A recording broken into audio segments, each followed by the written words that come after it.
Hello to all the listeners over here today. Well, we are back with another episode here, and joining me is Mr. Agarwal from Delhi. Let me give a little bit of background about Mr. Agarwal here. He's a pass out of BITS Pilani, Rajasthan, and being a technical graduate, he started working in the government organization for over a period of few years. After that, he went into the private sector and started working for the Indian Habitat Center, which is in Delhi. It is a multi-facility center, and he's presently working as an assistant director of facilities management. He's a family man and also taking care of the corporate sector as his profession.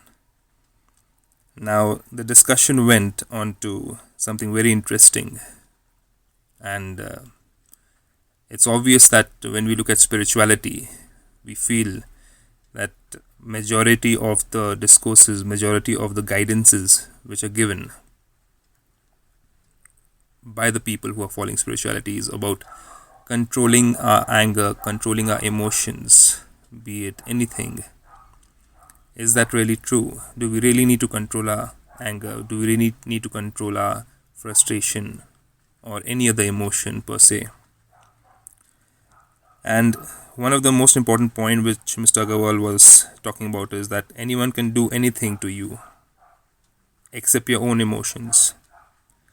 So let's say if you have control over your emotions and don't express them, then what is the sense behind my emotions? What is the use of having those emotions? What is the value of those emotions if I can't express them? So how do I express myself then? Does it not become monotonous? That I have to curb my emotions, not express them, and be in one form of emotion all the time. Be always happy or be always peaceful, let's say. Also, another point was brought up by Mr. Agarwal was that when I am being nice to someone, I am taken for granted and people try to overpower me. So is being nice really good? Does spirituality actually make me a stronger person or a weaker person? So let's go ahead. We dwelled into many other topics too. They were the offshoots of these topics. And I hope we have covered most of the things. And even if we haven't, which we'll come to know after listening to the whole TELE-PODCAST, the telecommunication between me and Mr. Agarwal. If we have missed out on something, please do let us know so that we can cover up in the next episode. Let's get on. Let's get started. Thank you.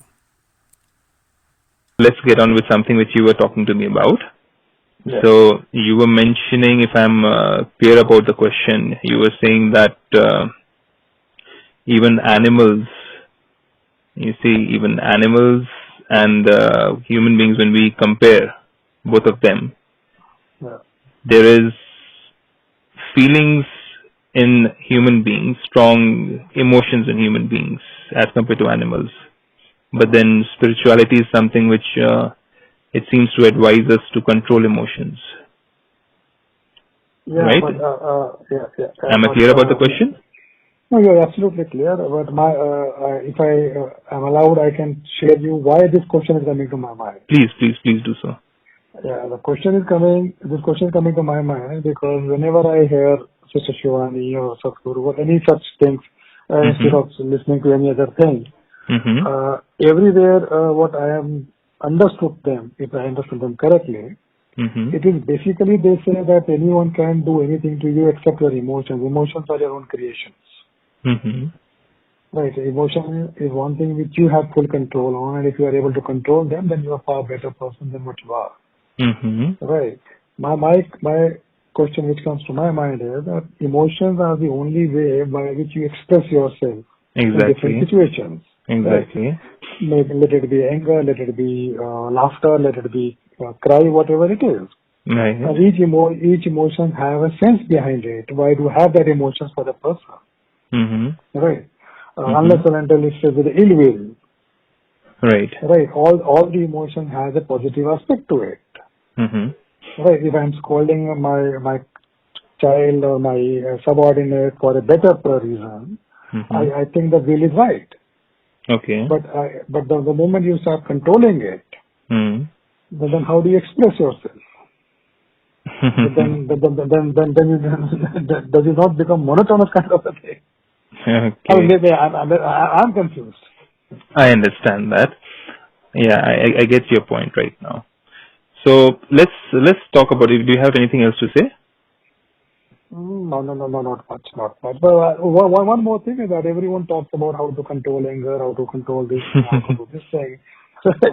But I somehow couldn't get connected to that. I understand that. Right. Maybe because I'm only listening, and maybe I need to practice something to get going on that. Something which I don't know, because what I feel, the moment you try to be nice to someone, you are normally taken as granted, and you people try to overpower you. That is what my experience is. No, yeah, I understand that. No, I would love to hear. Exactly. So let's first address one word which we have been using over here, the word control. Yeah. The most important thing which we need to realize over here is that we cannot control anything. Yeah. We can use the word, another word in place of control, which is direct. We can direct our feelings and emotions. And we have a choice. Everybody has a choice because we are intelligent beings. We know what is right and what is wrong. Yeah. And we have been shaped up by the present scenario in the society over a period of time. So, if we look back a couple of years ago, let's say during our grandparents' time, or even before that, the world was a different place. Obviously, there were emotions over there also, like anger and greed and ego and jealousy, and many more things were there which were expressed, right? But the intensity would be at a different level at different times. Now, we will agree that yes, the lives of our grandparents, since they were staying together, as compared to nuclear families today, we are a nuclear setup today, and the tolerance level, the patience level to stay together in joint family is much more lesser as compared to how it was earlier. Do you agree with me? Yeah, I agree. Right? Yeah. So they were the same people, right? Just like us, but then they had their practice of, like you said very nicely, the practice. They had the practice of being able to direct the right emotions at the right time with the appropriate amount, be it of anger, be it of guidance, be it of suppressing their emotions and taking it out at the right time, maybe not at the instant itself, but handling it at the right time, at the right moment, with the same person. Now the present scenario is as such that everybody or majority of the people around us are not examples of peace. As we open up the television also, you must be seeing even the news channels are not examples of peace. And even movies are not examples of peace. Our own surroundings are also not examples of peace. So what we see is what we become. Because as you must have understood that we are all souls, we are energies or we are vibrations. We are always absorbing and observing things around us.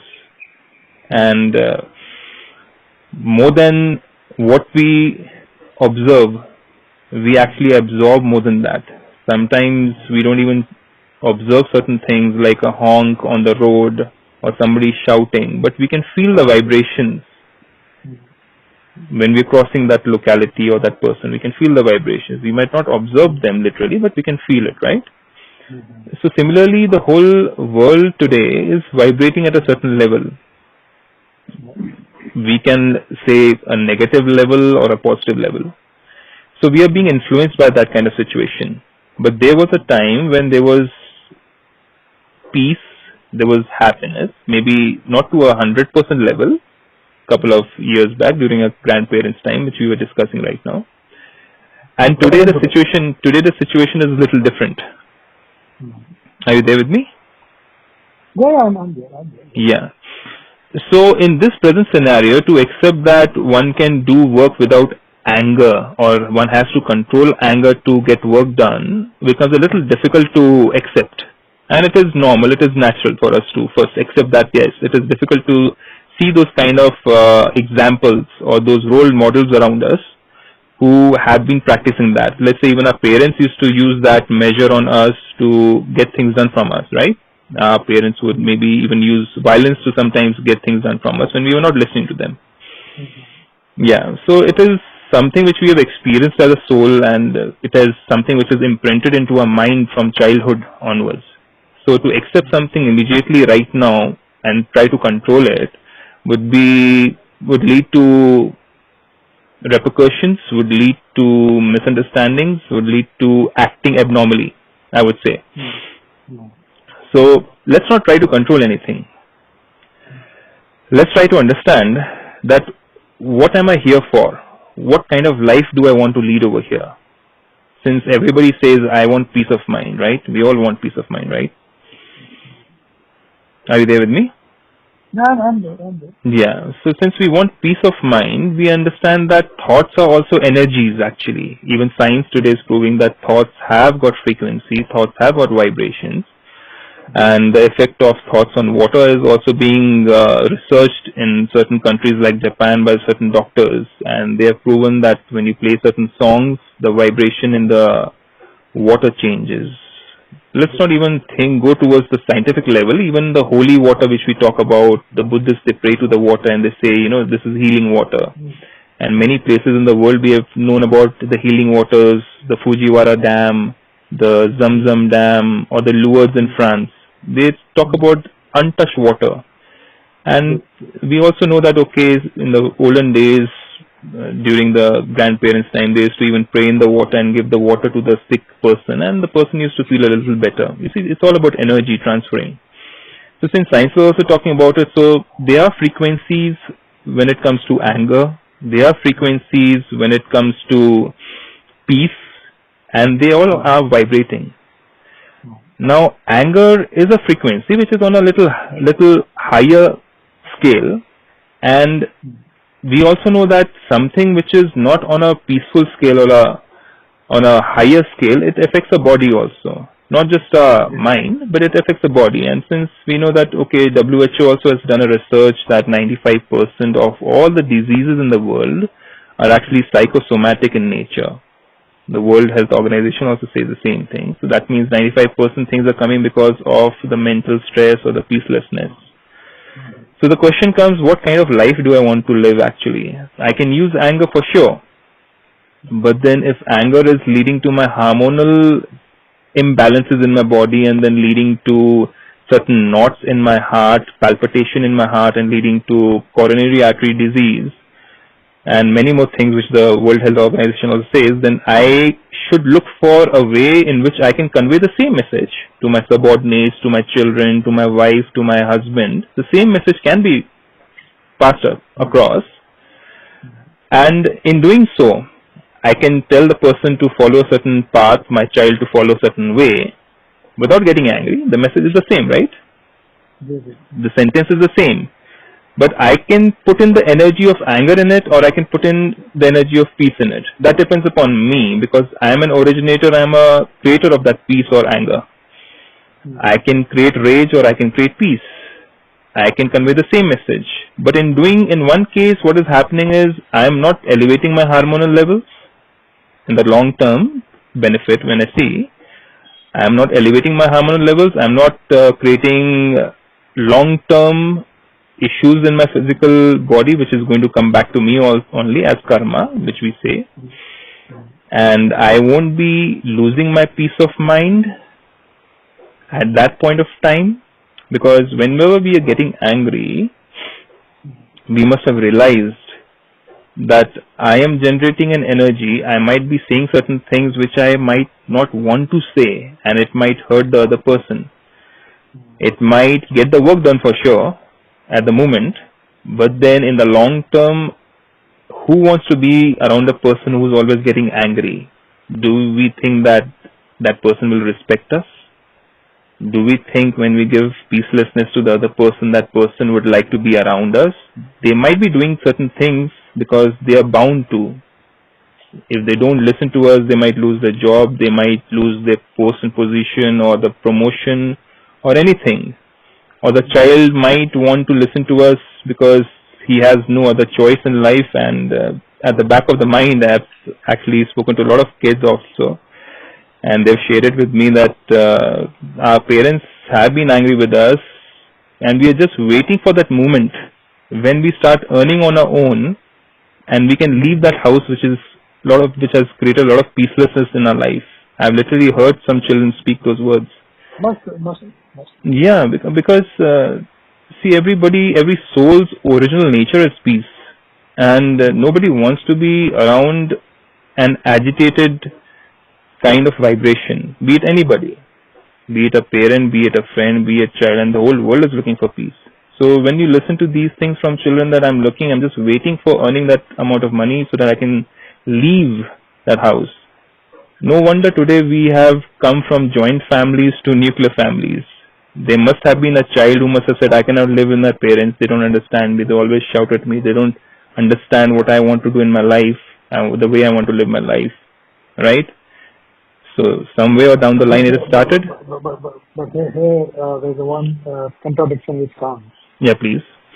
Yeah, the contradiction is that a nuclear family is a derivative of a joint family. Sorry, the nuclear family is a derivative of a joint family. Right.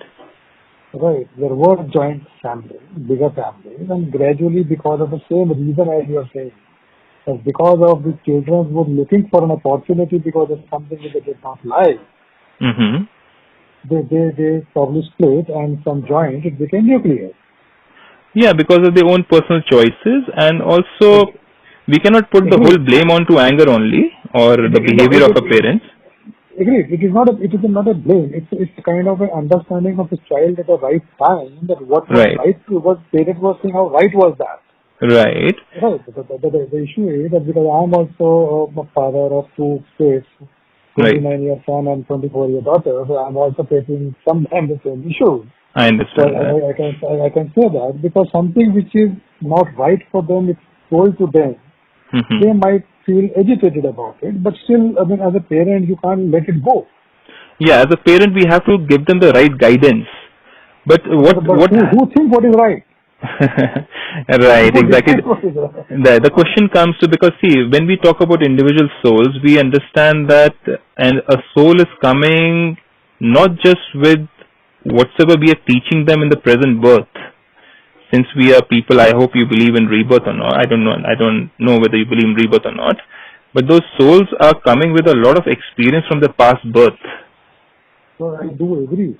Right? Yeah. That is again a theory, right? Right. The point is that when we are dealing with people today, we are dealing with the circumstances which were yesterday, today, and tomorrow. Right. Right. Whatever they are carrying is what their nature is. They are with their own individual, unique nature. Agreed, sir. So my concern is that they are with their nature, I am with my nature, right? Right, and both of us being related by virtue of this birth, right, are trying to find a balance. Yeah. Find a balance, right? And as a parent, our objective is to show them what is right as for us.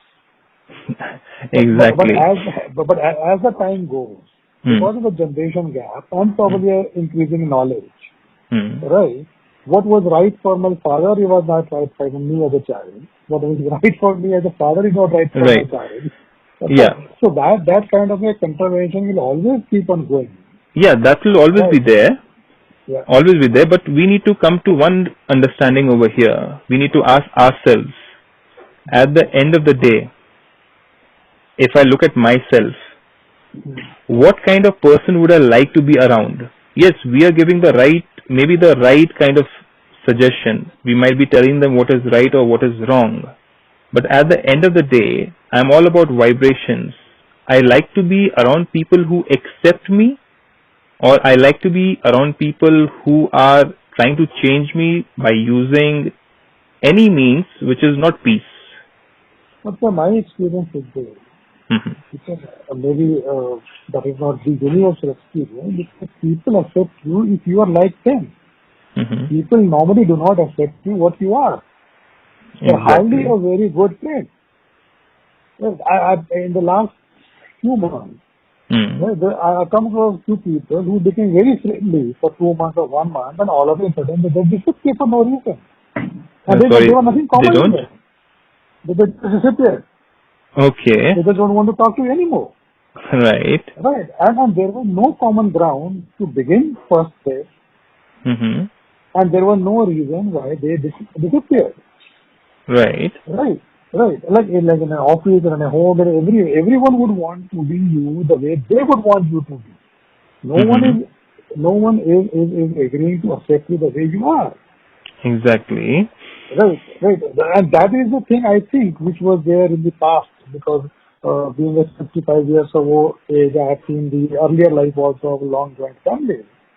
One thing which was common there, either for family or for neighbors or for school, there was some element of respect in people's mind. Exactly, and acceptance.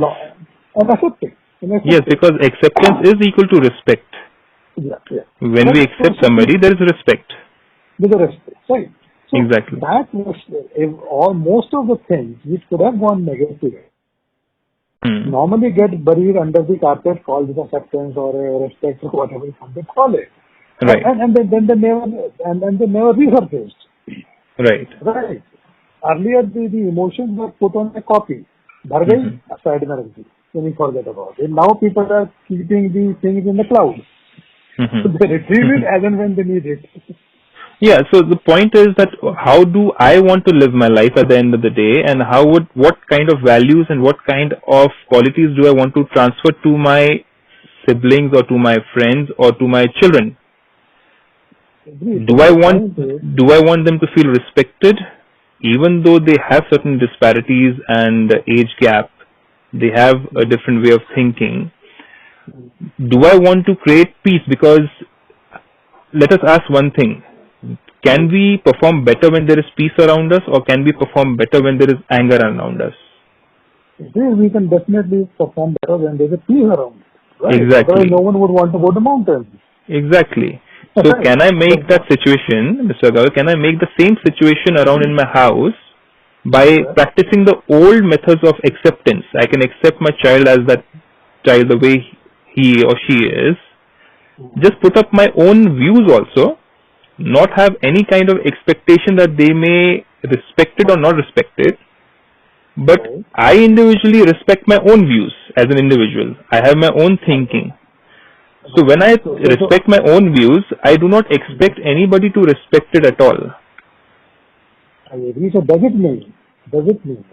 Yeah, but if I expect somebody to respect my views every time, that means I am actually questioning my own views. So there are two things now. I'm sorry, I'm being a little critical. Please. I think the first thing is that one thing, what influence could be that I only convey my views, right?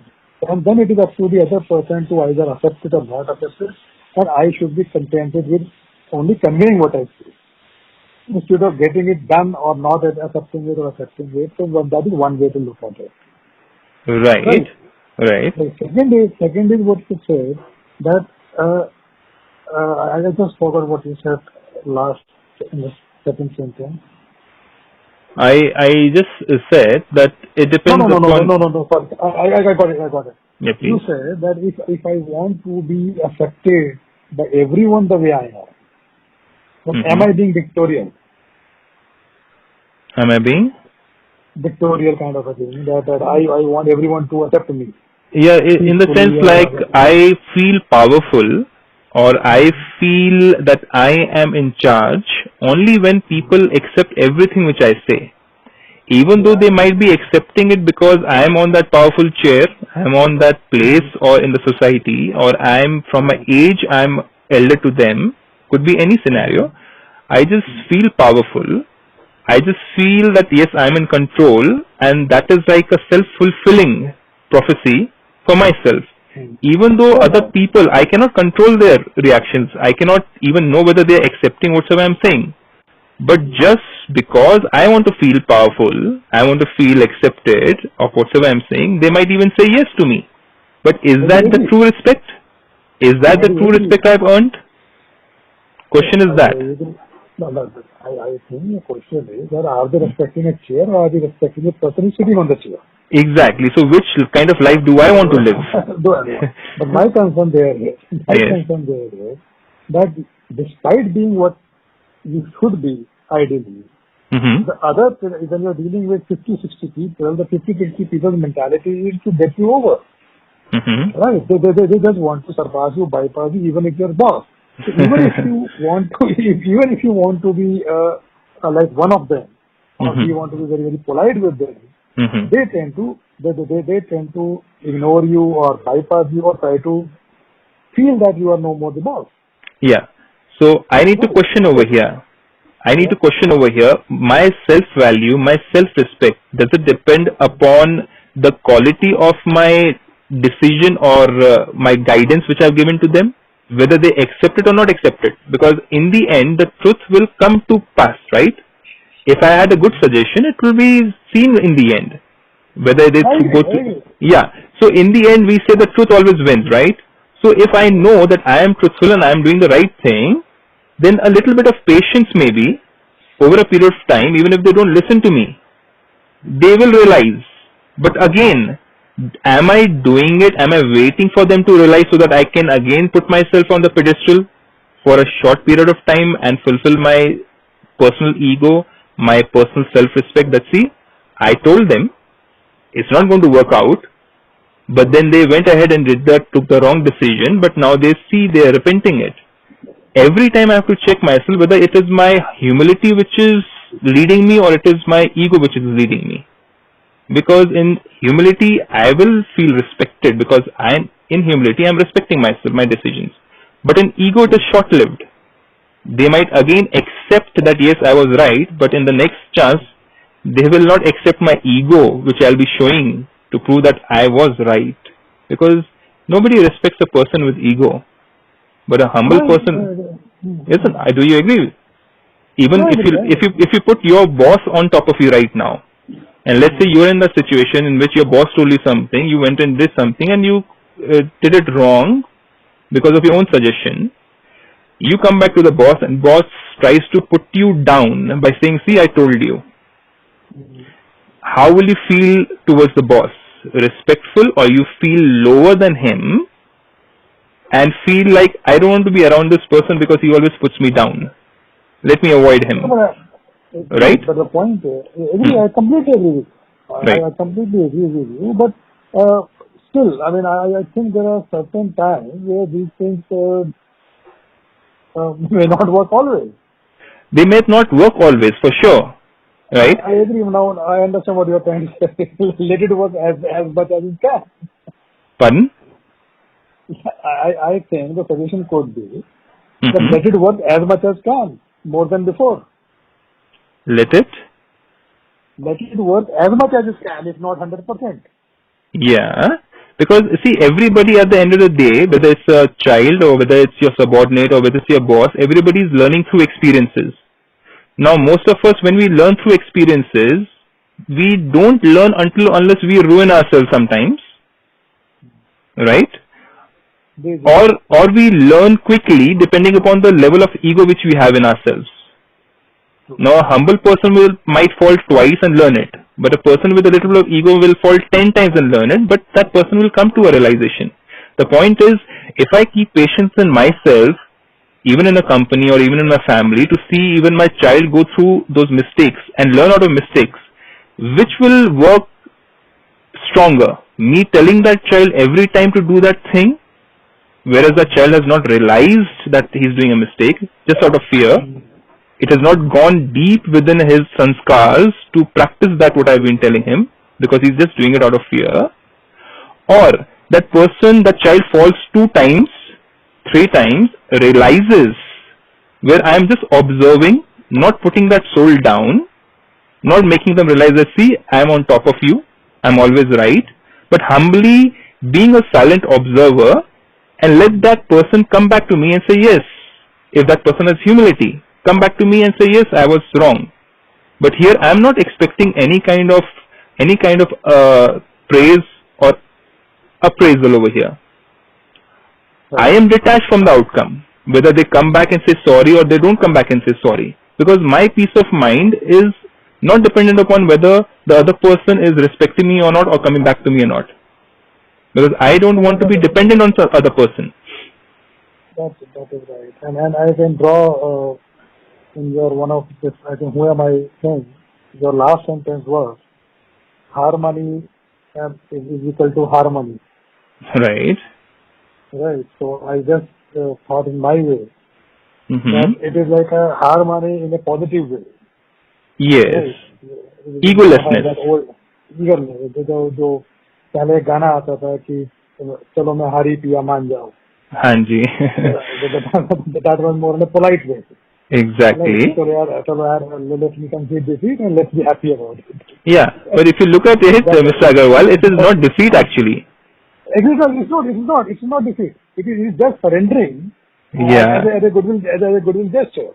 Exactly, because we perform better in peace. And as a respect or as a whatever you want to call it. Right. Okay. Let me surrender. Right. Second is taking it a revengeful. Okay, अच्छा अभी मैं मान लेता हूँ. I'll get back to you. I'll get back to you when you realize that yes, you were wrong. It can work either way. Exactly. So here the point comes, Mr. Agarwal, how many souls in this world need to validate us or need to tell us that yes, you are good enough, or I have a choice that I know that I am good enough in certain things, but I don't need any validation from somebody to come and tell me that yes, I was wrong or you were right. Because if I am depending on other people for that respect, for that validation, am I really happy within myself, or can I be happy within myself? Because my dependence on somebody else, that tomorrow they can even play up with me. They can just give me a fake respect and I might feel very proud and very happy for a short period of time, but they actually don't mean it. So do I want to live a life which is a life of falsehood, or do I want to face the truth and live a life which is of truth? Because if I don't live a life of truth, I'll always feel empty. Because if somebody is giving me an empty respect, I know heart in heart that it is my ego which is getting fulfilled for a short period of time. I cannot ignore it, that it is my ego which is getting fulfilled for a short period of time. I might accept it for a short period of time. I might feel better, but in the long term, I know the truth within, that they are fearing me. So which kind of relationship do I want to create even in my office, where people are truthful to me and I get the work done because they are so truthful to me that I create a team around me? Or they work because of fear, they do mistakes, don't tell me, but tell somebody else. So am I really the boss if they don't tell me? Am I really able to guide them if they don't tell me? Same thing goes even in our families. You know, I've seen scenarios where children don't share anything with their parents anymore. Yeah, I agree. The connect to confess should be there. Yeah, because they are more close to their friends in school, and some of them are even getting into wrong habits of drugs and many more things, just because the friend accepted that person as a friend and said, "Tere mein kuch galat nahi hai. There's nothing wrong in you. Your parents don't understand you." And now that same child is so close to that friend, whereas that child should be very close to the parents and share everything with them. Why? Because of that small anger burst. Because of he doesn't listen to me, he should work my way, she should work my way. And today they are very, very far. The children are very, very separated. We might be giving them all the facilities and all the good food and all, and they're just waiting for a time when they can have a breather and they can leave the house. And I think the nuclear families might become more nuclear tomorrow. So and they don't say even goodbye. yeah, they don't even bid goodbye. They have no respect. Yeah. I agree. So what kind of life at the end do we want to live? That's the question which each individual needs to ask themselves. Very true. It was quite enlightening, sir. So I think thank you very much for giving and sparing so much of time. Most welcome. Most welcome. We'll probably keep on discussing many more such issues which comes on the way. Surely. And I wanted to ask you as a request also that we are putting up, whatever we are discussing over here might help out many more souls like Kamalika and myself. We also did not plan out that we are going to do a podcast. We just were talking and I said, Kamalika, can I just record this so that, if you are agreeing to it, then it might help other people because we are not discussing anything personal in this. So is it okay, Mr. Aggarwal, if I may ask you that, is it okay if I can put this also onto the podcast as a discussion between us where nothing personal was discussed but on a general scenario was discussed? No, I have no problem. I have absolutely no problem in that.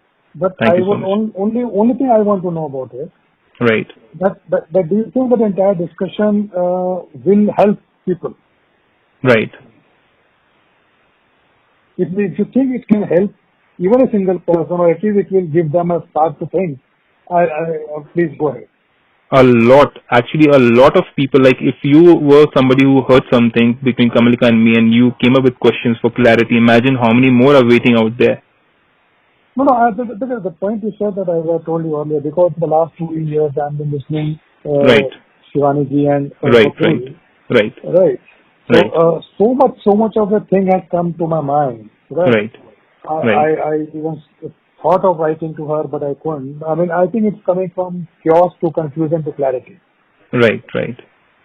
That's the process. So that's the journey I think of my thoughts are going into. How much I will be able to implement it is it probably, but I can definitely say with full truthness that I definitely have improved little bit. That's wonderful. First is the step is a realization. Yeah. I mean, something which I probably was doing, what you call voluntarily as a nervous system or whatever it is. Probably today I will think a bit about it. And it should react the same way. Right. It's okay. That's fine. But the pause has come. Exactly, because the intellect is now taking over slowly, and it takes time for the intellect to take over. Earlier it was bypassing the intellect. Yeah, it was a communication between me and the rest of the world. Today, the same thing is happening, but with a little thought, which I think is a good beginning. Yeah, and today you're communicating with yourself more than expecting the rest of the world to give you answers. At least I am analyzing. Right, you're analyzing yourself. That's a beautiful step, actually. That's a stepping stone, actually. I will be able to keep convincing about myself to people. Right. But that is not my outlook. My outlook is to be better than before. Yeah, day by day, let's improve. And we are there together in this group also. Let's keep in touch. And yes, we are open for these discussions. And please be connected to us so that, something can change in us. And once we change, only then, the rest of the world will change. Thank you. Thank you so much for being there with us. My pleasure. Thank you so much. Talk to you soon then, Mr. Aggarwal. Take care. Bye-bye. Bye.